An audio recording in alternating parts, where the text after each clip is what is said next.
महाराज, अब आप श्वेत मधु की आहुति डालिए।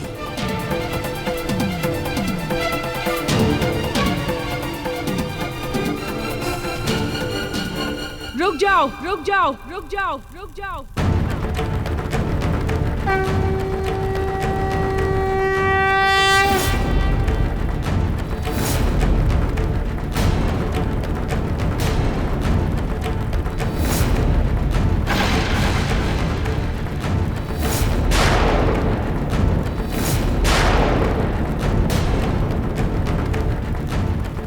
यदि तुमने एक बूंद भी श्वेत मधु की आहुति दी तो मुझसे बुरा कोई नहीं होगा।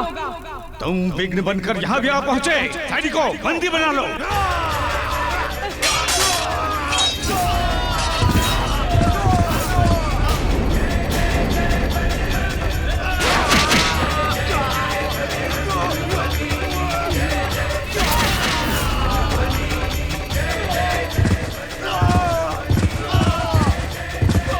वहां पर मत देखिए महाराज, श्वेत मधु की आहुति डालिए।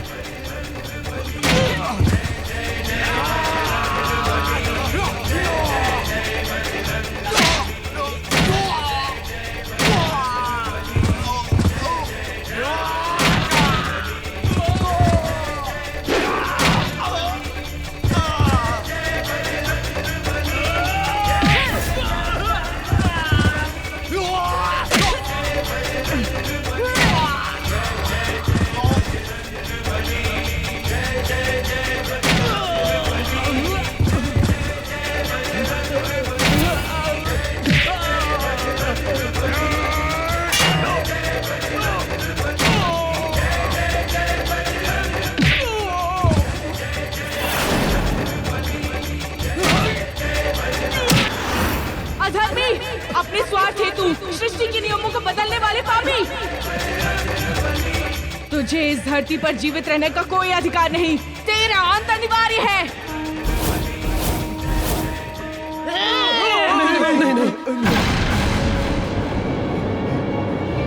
कृपया कृपया हमारे पिताश्री को क्षमा कर दो। तुम उसे क्षमा करने को कह रहे हो जो तुमसे तुम्हारा जीवन छीन लेना चाहता था।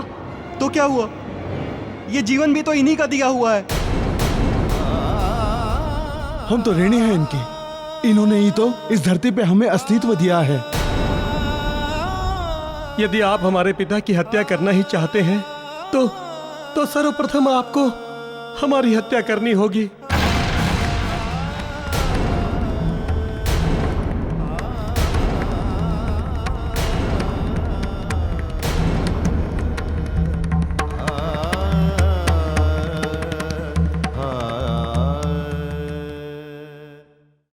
धन्य हो तुम लोग तथा धन्य है तुम्हारे विचार। पुत्र धर्म के उदाहरण बनोगे तुम संसार में। राजन, अपने भाग्य को सराहो। उस परम पिता परमेश्वर को धन्यवाद करो जिन्होंने तुम्हें ऐसे आज्ञाकारी सुपुत्र दिए हैं। आज तुम्हारे उन्हीं पुत्रों ने तुम्हारे जीवन की रक्षा की है और तुम उनसे उनकी आयु छीन लेना चाहते थे, वो भी क्षणभंगुर स्वार्थ के लिए।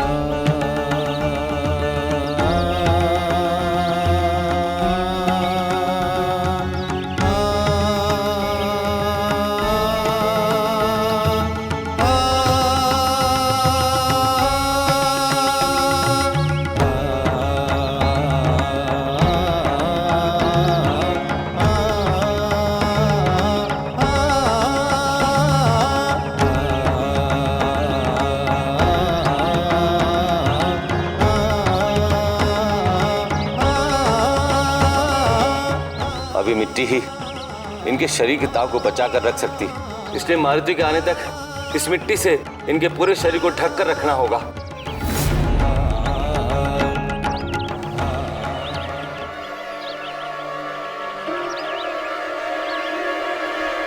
ये क्या? इनके शरीर के ताप में निरंतर ह्रास हो रहा है।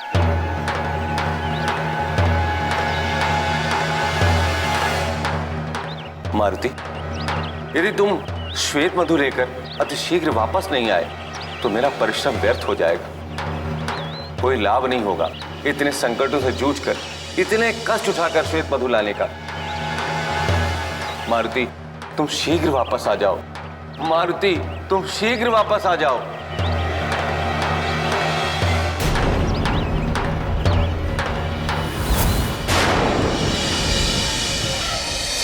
राजन, कहाँ आप एक पिता होने के पश्चात भी अपने पुत्रों का जीवन छीनकर युवा होना चाहते थे?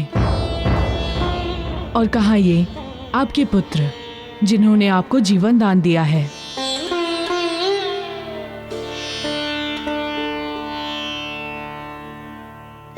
मेरे नेत्र खुल गए हैं। स्वयं केंद्रित होने के कारण मैं अंधा हो गया था। मैं भोग विलास को ही अपना असली जीवन समझ बैठा था। हमें क्षमा कर दीजिए मारुति, हमें क्षमा कर दीजिए। क्षमा मुझसे नहीं, अपने पुत्र से मांगे। पुत्रों, हमारा पाप क्षमा योग्य तो नहीं है, फिर भी मैं तुम सबसे क्षमा मांगना चाहता हूँ। नहीं पिताश्री, नहीं। हमसे क्षमा मांगकर हमें पाप का भागी मत बनाइए। पिता के हाथ तो केवल आशीर्वाद के लिए होते हैं, हाथ जोड़कर क्षमा मांगने के लिए नहीं पिताश्री। तुम्हारे जैसे पुत्रों को पाकर मैं धन्य हो गया हूँ पुत्र, धन्य हो गया हूँ। आओ पुत्रों, गले लग जाओ।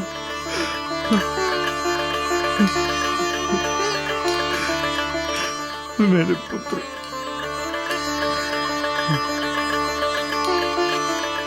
मारुति, मैं मधु रानी का भी उतना ही बड़ा अपराधी हूं जितना बड़ा अपराधी मैं अपने पुत्रों का हूं। अतः मैं तुमसे विनती करता हूं कि श्वेत मधु ले जाकर उन्हें वापस दे दीजिए और मेरी ओर से क्षमा मांग लीजिएगा। मुझे आज्ञा दीजिए, मुझे अतिशीघ्र मधुलोक पहुंचना है, क्योंकि मधु रानी तथा अन्य मधुमक्खियों का जीवन संकट में है। जैसी आपकी इच्छा।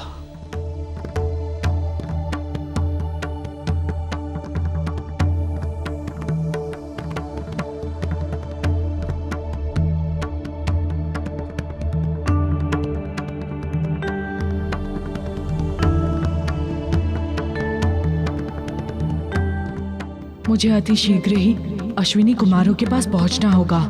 पता नहीं वहां पर उनकी क्या स्थिति होगी।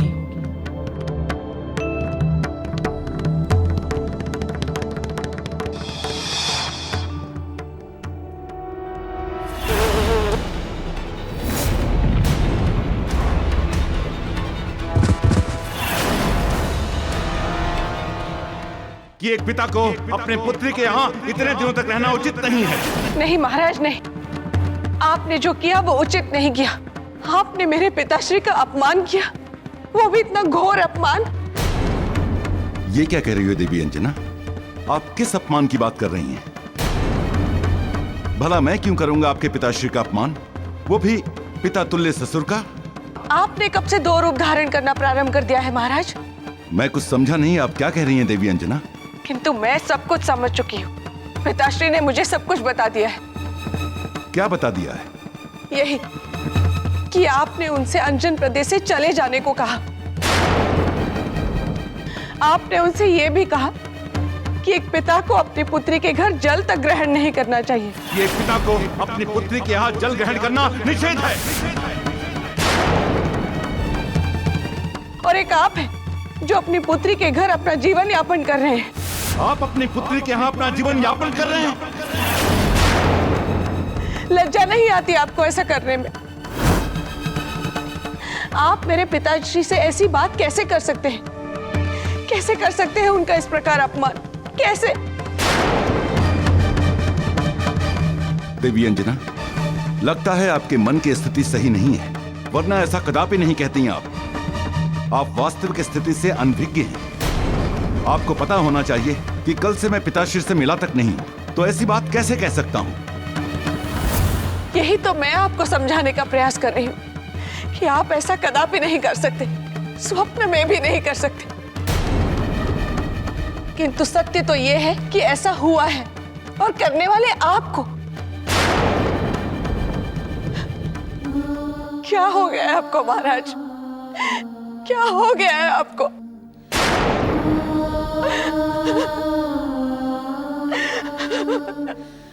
देवी अंजना, निश्चित ही किसी प्रकार की भ्रांति ने स्थान ले लिया है हमारे बीच में। कोई भ्रम की स्थिति पैदा हो गई है पिताश्री में। मैं पिताश्री से बात करता हूं। आइए चलिए।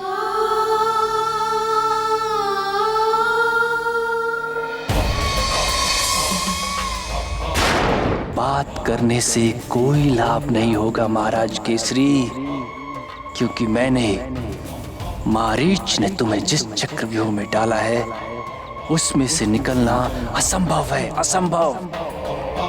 और निकलोगे भी तो बिल्कुल पराये बनकर, सबकी दृष्टि से गिरकर।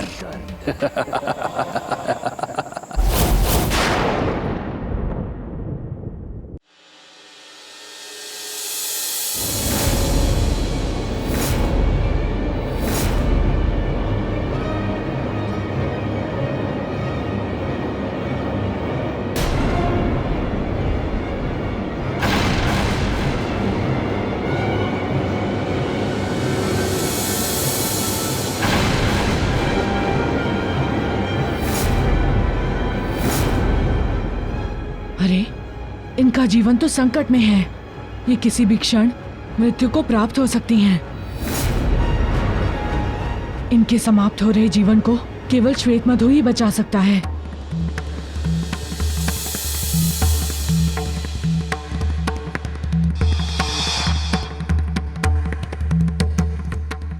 जय बजरंग बली, जय बजरंग बली, जय बजरंग बली, जय बजरंग बली, जय बजरंग बली, जय बजरंग बली, जय बजरंग बली, जय बजरंग बली, जय बजरंग बली, जय बजरंग बली, जय बजरंग बली, जय बजरंग बली, जय बजरंग बली, जय बजरंग बली, जय बजरंग बली, जय बजरंग बली, जय बजरंग बली, जय बजरंग बली, जय बजरंग बली, जय बजरंग। मारुति, हमें क्षमा करना। मैंने आपको दूसरे मनुष्यों की भांति स्वार्थी, लोभी और अपनी मृत्यु का कारण समझा। आप पर आक्रमण भी किया और आपको बंदी भी बनाया, किंतु आप तो हमारे जीवन रक्षक निकले। आज आपके कारण हमारा जीवन बच पाया है, इसके लिए हम आपके आभारी हैं।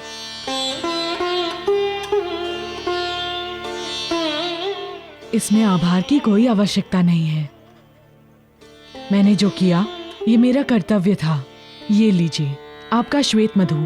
हमें जीवित रहने हेतु जितना श्वेत मधु की आवश्यकता थी उतना मधु आपने हमें दे दिया। इसके सच्चे अधिकारी आप हैं। आपने हमें कहा था कि आपका कोई मित्र अपने गुरु की संतान के जीवन की रक्षा हेतु आपको श्वेत मधु की आवश्यकता है।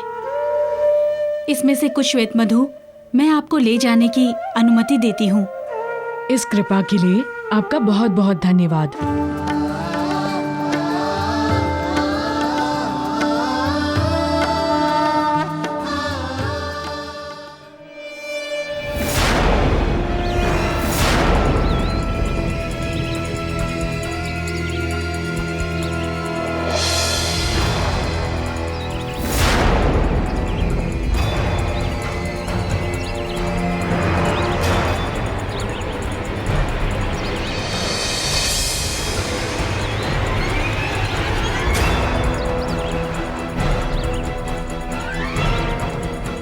हे विधाता, अब क्या होगा? इन कुमारों के शरीर का ताप तो अब समाप्त होने वाला है और मारुति अभी तक नहीं आया। पता नहीं उसे श्वेत मधु प्राप्त हुआ अथवा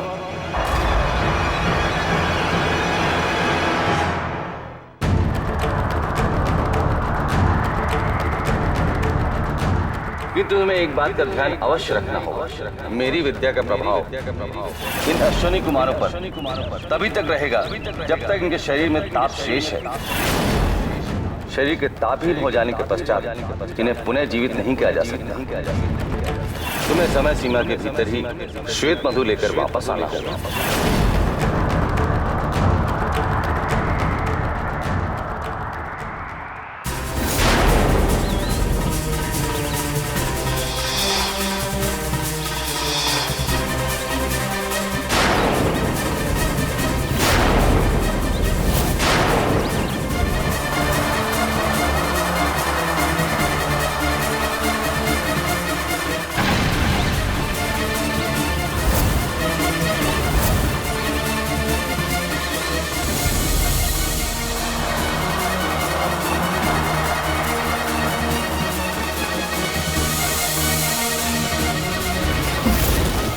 मारुति,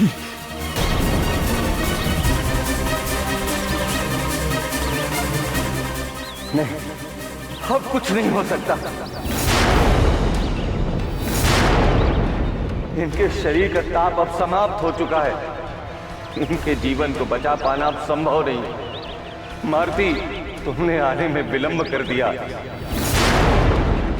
मृत्यु ही इनके जीवन का अब निश्चित अंश बन गया है। मारुति, तुमने आने में विलंब कर दिया।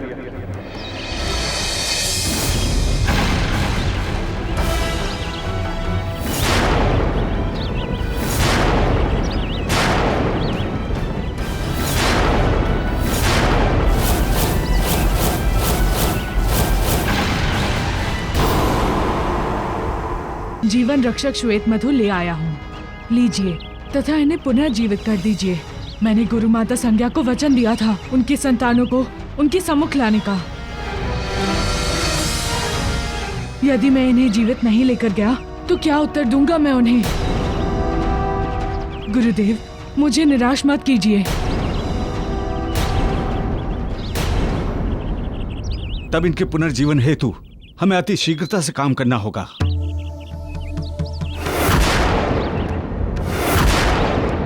मुझे मधु विद्या के प्रयोग के लिए बहुत सी तैयारियां करनी हैं। अति शीघ्रता करो मारुति, अति शीघ्रता। सर्वप्रथम होम के लिए लकड़ियों को प्रबंध करो। अति शीघ्र मारुति, अति शीघ्र। अभी लाता हूँ, ये लीजिए गुरुदेव।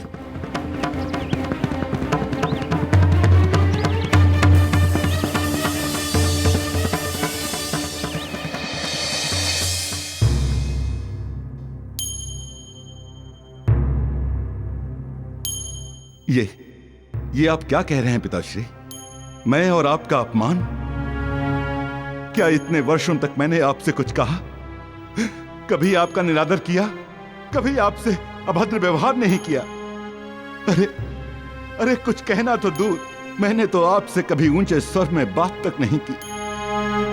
तो फिर इतना बड़ा अपमान कैसे कर सकता हूं मैं?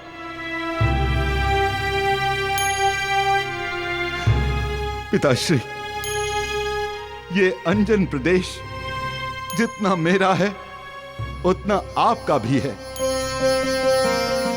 और भला मैं आपको आपके ही राज्य से जाने के लिए कैसे कह सकता हूं पिताश्री? कैसे कह सकता हूं? केसरी, अभी तो आप बिल्कुल बदले हुए हैं। आपकी वाणी, आपके भाव, सब कुछ जैसे बदल गया है।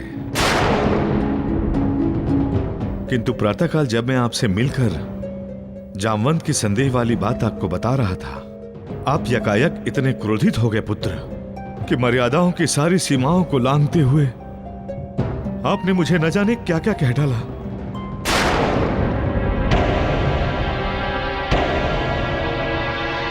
किंतु पिताश्री, दिन के समय हमारी कब भेंट हुई थी? आपको कोई भ्रम हुआ है। मेरी बात का विश्वास कीजिए। देवी अंजना, आप तो सब जानती हैं। आप ही समझाइए ना। महाराज, आप अपनी बात से मुंह कर रहे हैं। उस दिन मेरे साथ भी इसी प्रकार का व्यवहार किया आपने, स्त्रियों को युद्ध शिक्षा देने की बात को लेकर। पहले तो मेरे इस विचार की भूरी भूरी प्रशंसा की आपने, स्वीकृति दे दी थी आपने युद्ध शिक्षा की। फिर कुछ ही क्षण में आप अपनी बात से पलट गए उसे निरर्थक एवं उद्देश्यहीन बताकर आपने इस प्रस्ताव को निरस्त कर दिया। मेरे तो कुछ समझ में नहीं आ रहा है। ये आप लोग क्या कह रहे हैं? क्या हो गया है आपको? मुझे ये याद भी नहीं कि मैं अपनी कौन सी बात से बदला।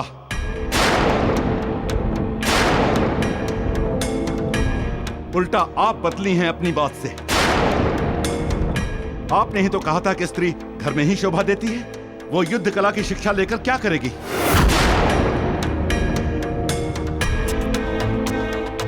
पिताश्री, आप मेरे पिता समान हैं। मुझे ये पता नहीं कि आपको किसने क्या कहा और कैसे इतनी भ्रांतियां उत्पन्न हो गईं। किंतु यदि ऐसा लगता है कि मैंने अपराध किया है, मैंने आपका अपमान किया है, मैं आपसे हाथ जोड़कर ये विनती करता हूं, क्षमा मांगता हूं आपसे कि आप हमें छोड़कर मत जाइए। ये राज्य, ये राजमहल आप ही का है पिताश्री। नहीं नहीं पुत्र, आपको क्षमा मांगने की आवश्यकता नहीं है पुत्र। आप जाइए और जाकर विश्राम कीजिए। जाइए, विश्राम कीजिए।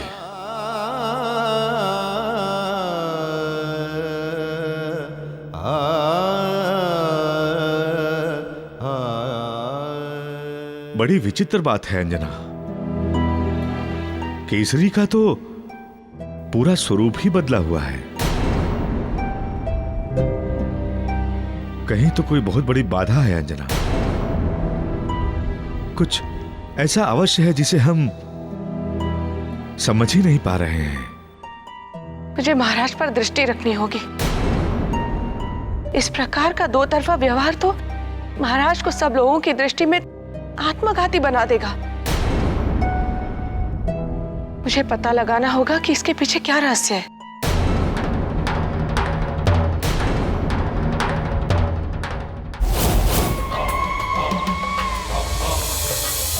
देवी अंजना, तुम्हारे इस विचार से तो मेरा कार्य और भी सहज हो गया है।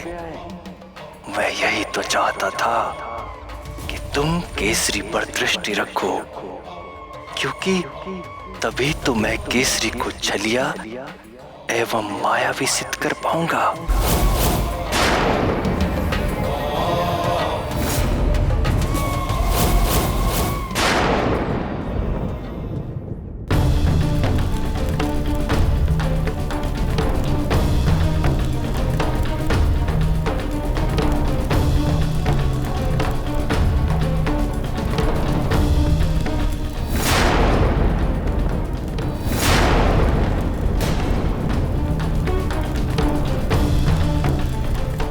मारुति, मेरे मंत्रोच्चार के साथ ही श्वेत मधु तुम्हें अग्निकुंड में डालना होगा। श्वेत मधु अग्नि का स्पर्श पाते ही एक पारदर्शी वृत्त का आकार ग्रहण करेगा। उसमें अश्विनी कुमारों का पूरा जीवन चक्र दिखाई देगा, जन्म से लेकर मृत्यु तक का। जैसे ही वो वृत्त अश्विनी कुमारों की मृत्यु के समीप पहुंचे, तुम उसे अपनी गदा से नष्ट कर देना। वृत्त के नष्ट होते ही श्वेत मधु की दो अलग अलग धारा अश्विनी कुमारों के मुख में जाएगी। तत्पश्चात मधु विद्या के द्वारा वो पुनः जीवित हो जाएंगे। लेकिन इस कार्य में तनिक भी चूक नहीं होनी चाहिए। यह कार्य पूरी एकाग्रता और तत्परता के साथ होना चाहिए। मैं समझ गया गुरुदेव। अब आप मधु विद्या की क्रिया प्रारंभ करें।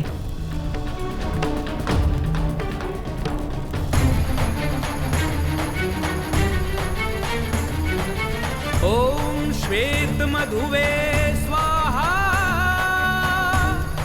ओम श्वेत मधुवे स्वाहा।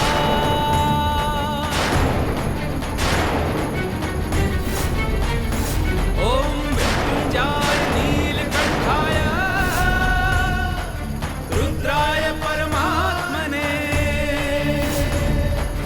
अमृतेशाय संभवाय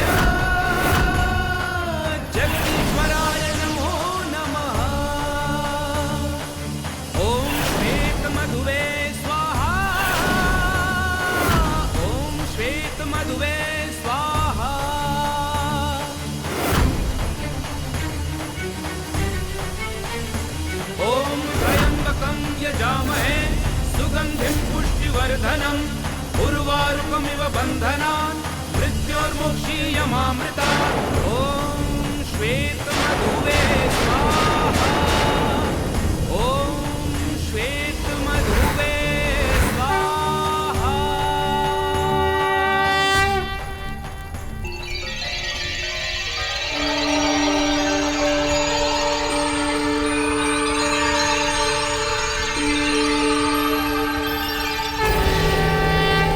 ओम हनु हनु हनु हनुमंत हठीले बैरी मारू वज्र के कीले ओम ह्रीं ह्रीं ह्रीं हनुमंत कपीसा ओम हुम हुम हुम हुम हनु ऐसीसा बजरंग बली बजरंग बली बजरंग बली बजरंग बली।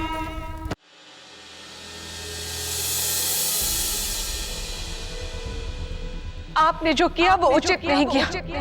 मुझे तो विश्वास नहीं हो रहा कि आपने मेरे पिताश्री का अपमान किया, कि आपने उनसे अंजन प्रदेश से चले जाने को कहा। आपने उनसे ये भी कहा कि एक पिता को अपनी पुत्री के घर जल तक ग्रहण नहीं करना चाहिए। आप मेरे पिताश्री से ऐसी बात कैसे कर सकते हैं? कैसे कर सकते हैं उनका इस प्रकार अपमान? कैसे? ऐसा मैंने नहीं कहा देवी अंजना, मुझ पर विश्वास कीजिए। मैं ऐसी अपमानजनक, और वो भी पिता स्वरूप ससुर के लिए? मुझे समझने की चेष्टा कीजिए देवी अंजना, मुझ पर भरोसा कीजिए। आप बिल्कुल बदले हुए हैं केसरी। आपकी वाणी, आपके भाव, सब कुछ जैसे बदल गया है। किंतु प्रातःकाल जब मैं आपसे मिलकर जामवंत की संदेह वाली बात आपको बता रहा था, आप यकायक इतने क्रोधित हो गए पुत्र कि मर्यादाओं की सारी सीमाओं को लांघते हुए आपने मुझे न जाने क्या क्या कह डाला।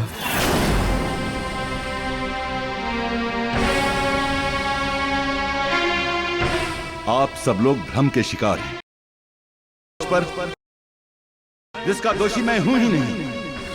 आप लोग मुझे संदेह की दृष्टि से देख रहे हैं।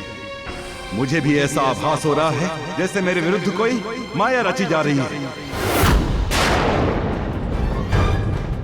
संभवतः कोई मायावी असुर हमारे इस राजमहल में प्रवेश कर गया है। ये मायावी असुर किसी का भी रूप धारण करने की महारत रखते हैं। मुझे सचेत रहना होगा और इन सब पर पैनी दृष्टि रखनी होगी और उस मायावी को पकड़ना होगा।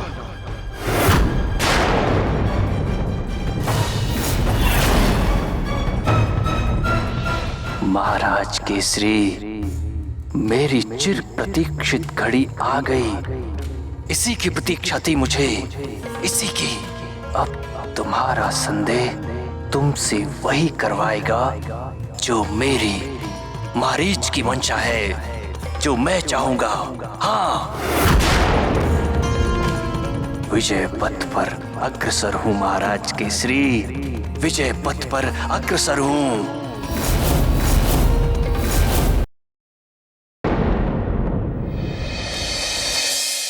मित्र मारुति, हम तुम्हारे ऋण आजीवन नहीं उतार सकते।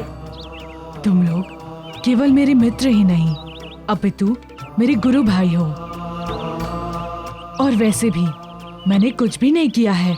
जो कुछ भी किया है तुम्हारे गुरुदेव ऋषि दत्तानक ने ही किया है। कृतज्ञता इन्हें अर्पित कीजिए। गुरुदेव, आपने अपनी विद्या से हम जैसे तुच्छ प्राणियों की रक्षा की, इसके लिए हम आपके कृतज्ञ हैं।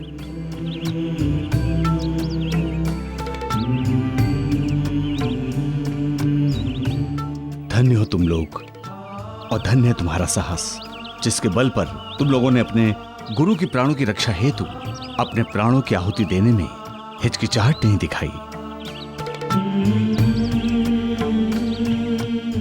मुझे अति प्रसन्नता है कि मेरी मधु विद्या तुम जैसे शिष्यों की जीवन रक्षा में काम आई। ऋषिवर, मैं आपसे अनुमति चाहता हूँ। कैसी अनुमति मारुति? मैं इन्हें इनके माता पिता के पास ले जाना चाहता हूँ। मैंने इनकी माता तथा अपनी गुरु माता को वचन दिया था इन्हें उनके सम्मुख लाने का। ये मेरी गुरु माता को मेरी गुरु दक्षिणा होगी। ये तो बहुत ही प्रसन्नता की बात है। हम स्वयं अश्विनी कुमारों को लेकर तुम्हारे साथ सूर्यलोक चलेंगे।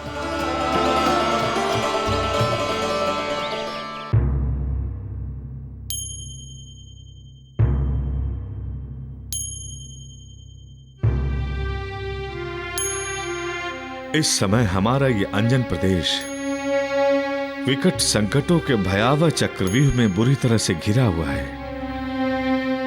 ये वो समय है जब शत्रुओं और मित्रों के बीच भेद करना भी निरंतर कठिन होता जा रहा है। किस पर विश्वास किया जाए और किस पर नहीं। स्वयं जामवंत जी और पुत्र केसरी के व्यवहार भी कुछ बदले बदले से हैं आजकल। अभी हाल ही में असुरों का महाभयंकर आक्रमण हुआ था। जब जामवंत जी ने दिशा में भेजना चाहा तो स्वयं पुत्र केसरी ने ही उसे रोककर वापस भी बुला लिया। पता नहीं क्यों हो रहा है ये सब यहां। हमें स्वयं सीमा सुरक्षा की जांच करने जाना होगा।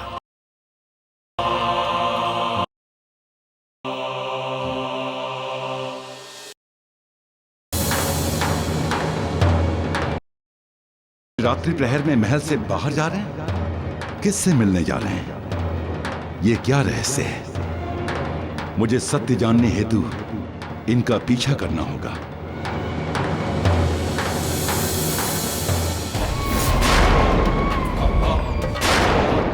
महाराज केसरी, तुम कुंजर जी के पीछे जा रहे हो? इसका तात्पर्य ये कि तुम्हारे मन में कुंजर जी के प्रति संदेह उत्पन्न हो गया है। मैं विजयी हो गया महाराज केसरी, मैं विजयी हो गया, क्योंकि मैं यही तो चाहता था कि तुम लोग संदेह एवं अविश्वास के कारण स्वयं एक दूसरे के शत्रु बन जाओ। शत्रु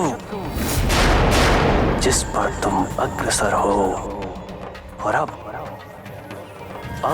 मैं अपनी अंतिम चाल चलूंगा, जिसके फलस्वरूप अंजन प्रदेश पर असुरों का राज हो जाएगा। असुरों का राज। बस देवी, ये हमारा अंतिम निर्णय है। एक पिता को अपनी पुत्री के यहाँ इतने दिनों तक रहना उचित नहीं है। एक पिता को अपनी पुत्री के यहाँ जल ग्रहण करना निषेध है। इतने बड़े अपमान के बाद आपको यहाँ बिल्कुल भी नहीं रहना चाहिए।